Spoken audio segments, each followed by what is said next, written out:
Let's start the show in Kumasi, where the teenagers accused of gang raping a lady at Bantama have appeared before a Kumasi Circuit Court today. Now, that's the day after the Asokwa Juvenile Court struck out the case. The teenagers are facing fresh charges of conspiracy to commit crime, to wit, defilements. They are Ernest Asari, a 20-year-old Tyler apprentice, George Rundell, and Felix Frimpong.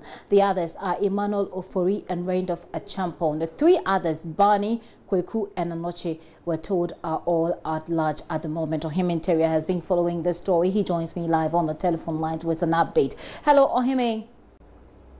Hello, Jesse. Ohime, help us with a bit of background so that we can look at the update. Thank you, Augusty. On December 15, 2017, 8 youngsters were being sought by the Kumasi police for allegedly gang raping a lady at Bantama, a suburb of Kumasi. They actually captured or recorded this particular sexual abuse act in a video that later went viral. And in that instance, the unit committee members of Bantama assisted the police by arresting 3 of them and handed them over to the police. 3 days later, when the three youngsters were arrested, a 4th person was also arrested. In about a week ago, the 5th person was also picked up by the Kumasi police. And so the matter until now was being heard by the Asokwa District Court, the juvenile court of that court, and they had a legal representation in court.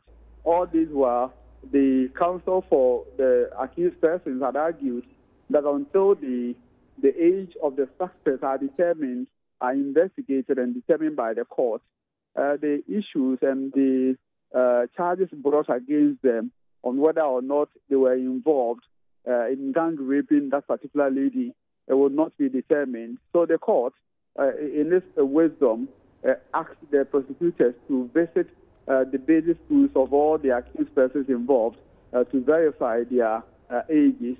And the prosecution did same, followed up. 2 of them had their basic education in Kumasi, another had it in Obuasi. So the prosecutors followed up. Until yesterday, when the court heard this case, the court struck out the case involving the teenagers because, according to the wisdom of the court, one of the suspects involved in this particular matter was no more a teenager or a minor. Let me put it that way.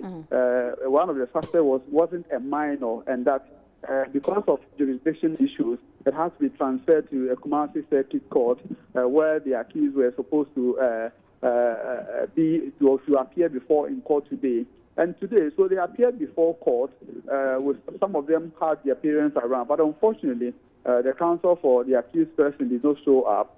So when the case was heard today in camera, though some of us who were in court, especially journalists, were a bit surprised to hear that when the Asokwa Juvenile Court had said that the suspects are no more minors, right. We're expecting that the case will be heard in the open court, but unfortunately, that did not happen. It was heard in camera, but later we were told by the prosecutors that because of the absence of the lawyers and some of the parents who appear in court today, the case had been adjourned to 31st of this month. Any further explanation as to why the absence of the parents, for example, will stop any hearing like this?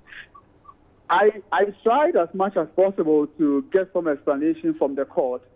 This information that you read out, for instance, the details or the identity of these suspects, information that I picked from the court.